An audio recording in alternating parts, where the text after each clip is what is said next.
अपने ही हाथों से अपने बच्चे का भविष्य चला दिया मैंने।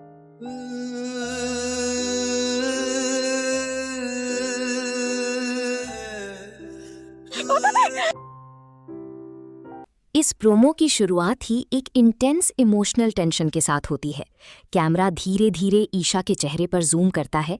उसकी आंखों में डर, कंफ्यूजन और जिम्मेदारी का भारी बोझ साफ दिखाई देता है। ये सिर्फ एक रिएक्शन नहीं, बल्कि एक ऐसी स्थिति का संकेत है जहां उसे अब कोई बड़ा फैसला लेना है। अगले ही शॉट में सूरज दिखाई देता है, लेकिन इस बार उसका कैरेक्टर पहले जैसा कॉन्फिडेंट और डोमिनेंट नहीं है। उसकी आंखों में अनसर्टेनिटी है, जैसे उसका फ्यूचर अब उसके हाथ में नहीं रहा। ये सटल बदलाव बहुत बड़ा संकेत देता है कि कहानी में पावर डायनामिक्स बदल रहे हैं। बैकग्राउंड में जो लोग खड़े हैं, उनके एक्सप्रेशंस बहुत केयरफुली डिजाइन किए गए हैं। कुछ लोग टेंशन में हैं, कुछ सस्पिशियस लग रहे हैं और कुछ ऐसे हैं जो चुपचाप ऑब्जर्व कर रहे हैं। यहीं से एक हिडन क्लू निकलता है। कहानी में सिर्फ इमोशनल कॉन्फ्लिक्ट नहीं है, बल्कि एक डीपर कंस्पिरेसी या मैनिपुलेशन भी हो सकता है। अब सबसे बड़ा सवाल उठता है, ईशा अब सूरज का भविष्य कैसे बचाएगी? इसका मतलब साफ है, सूरज किसी बड़ी मुसीबत में फंसा है। शायद उस पर कोई इल्जाम है, या फिर वो किसी ऐसी गलती में फंस गया है जिसका अंजाम बहुत खतरनाक हो सकता है। Isha, emotional pain plus responsibility, self respect versus love conflict, strong बनने की कोशिश। Suraj, guilt plus helplessness, control खो चुका है, रिडेम्पशन चाहता है। फ्यूचर प्रिडिक्शंस, ईशा एक बड़ा सैक्रिफाइस करेगी। असली विलन का खुलासा धीरे धीरे होगा। एक शॉकिंग ट्रूथ सामने आएगा जो सब कुछ बदल देगा। रिलेशनशिप टेस्ट होगा, लव वर्सेस ट्रूथ। क्या कभी ऐसा हुआ है कि एक इंसान की जिंदगी पूरी तरह किसी दूसरे के फैसले पर टिकी हो? सोचिए, एक ऐसा पल जहां अगर आपने एक गलत कदम उठाया तो सिर्फ एक रिश्ता नहीं, बल्कि किसी का पूरा भविष्य बर्बाद हो सकता है। और आज ईशा बिल्कुल उसी मोड़ पर खड़ी है। उसकी आंखों में डर है, लेकिन उससे भी ज्यादा एक सवाल है, क्या वो सूरज को बचा पाएगी, या फिर उसकी खामोशी ही उसकी सबसे बड़ी गलती बन जाएगी? आपने ध्यान दिया होगा, इस प्रोमो में सिर्फ शब्द नहीं, बल्कि हर नजर, हर खामोशी एक कहानी कह रही है। सूरज, जो कभी किसी के सामने नहीं झुका, आज खुद को संभाल नहीं पा रहा। क्या ये वही इंसान है जो हमेशा स्ट्रॉन्ग दिखता था, या फिर उसके अंदर कुछ ऐसा टूट चुका है जो अब छुपाया नहीं जा सकता? और ईशा, वो सिर्फ एक लड़की नहीं रही, वो अब एक फैसला बन चुकी है। एक ऐसा फैसला जो तय करेगा कि सूरज का कल कैसा होगा। लेकिन सवाल ये है, क्या ईशा अपने दिल की सुनेगी या सच का सामना करेगी? और अगर सच उसके खिलाफ हुआ तो क्या वो फिर भी सूरज का साथ देगी, या फिर वो खुद को बचाने के लिए सूरज को छोड़ देगी? क्योंकि कभी कभी प्यार और सच्चाई एक साथ नहीं चल पाते। अब अगर हम इस प्रोमो को थोड़ा गहराई से समझें तो हमें कुछ बहुत ही इंटरेस्टिंग क्लूज मिलते हैं। सबसे पहला, सूरज की बॉडी लैंग्वेज। वो कॉन्फिडेंट नहीं है, वो कंट्रोल में नहीं है। इसका मतलब साफ है कि सिचुएशन उसके हाथ से निकल चुकी है। दूसरा, ईशा की खामोशी। वो रिएक्ट नहीं कर रही, क्योंकि वो सोच रही है।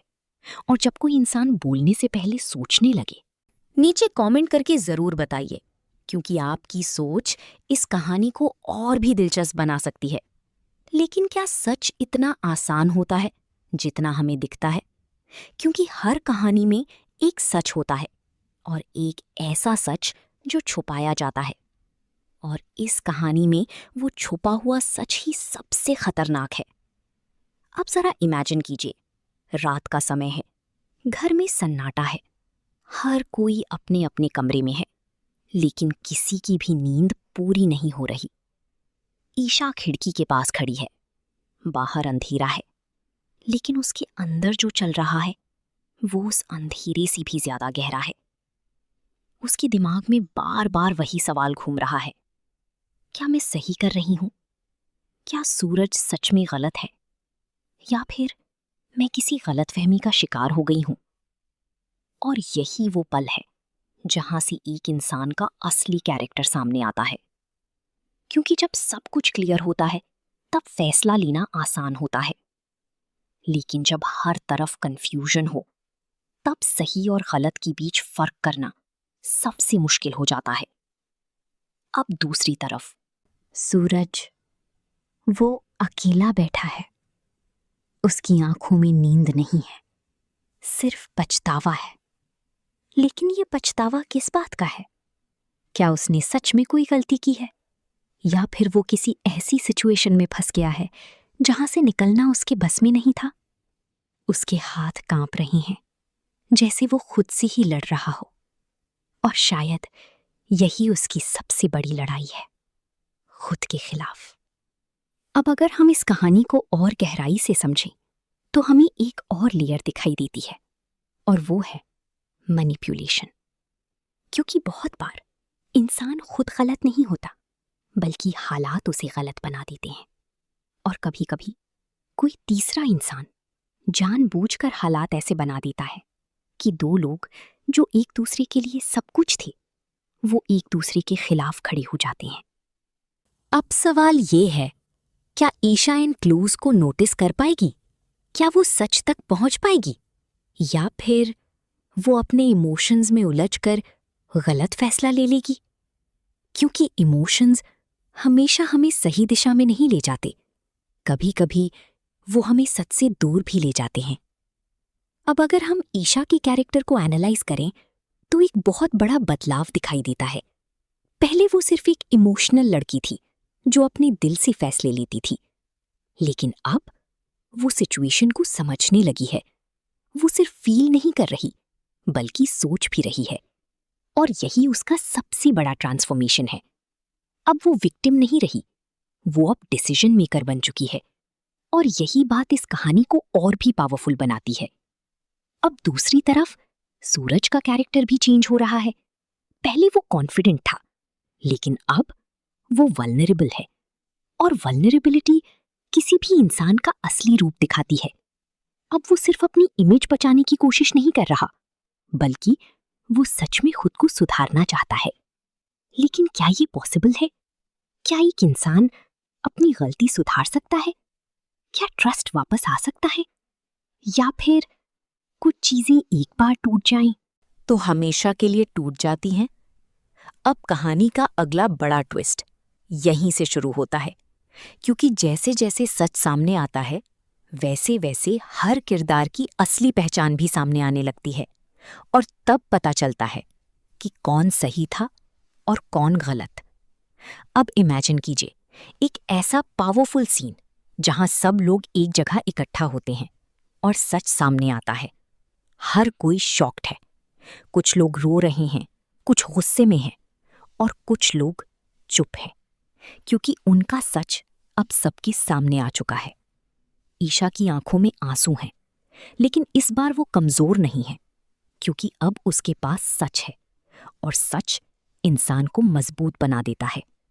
सूरज खड़ा है, लेकिन इस बार वो झुका हुआ नहीं है, क्योंकि अब उसे पता है कि उसने क्या खोया है और क्या पाना है। अब सबसे बड़ा सवाल, क्या इस सच के बाद सब कुछ ठीक हो जाएगा? क्या ईशा सूरज को माफ कर देगी, या फिर वो अपने रास्ते अलग कर लेगी? क्योंकि कभी कभी सच सामने आने के बाद भी रिश्ते नहीं बचते, क्योंकि दर्द बहुत गहरा होता है। अब ये कहानी सिर्फ एक रिलेशनशिप की नहीं रही, ये एक जर्नी बन चुकी है, सेल्फ रियलाइजेशन की, ट्रूथ की और ट्रस्ट की।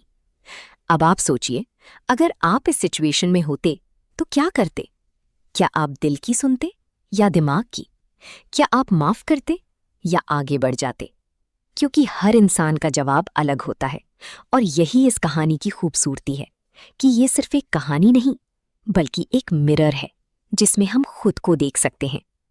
अब आखिर में बस एक बात याद रखिए, जो दिख रहा है वो हमेशा सच नहीं होता, और जो छुपा हुआ है वही असली कहानी होता है। तो तैयार रहिए, क्योंकि आने वाले एपिसोड्स में सिर्फ ट्विस्ट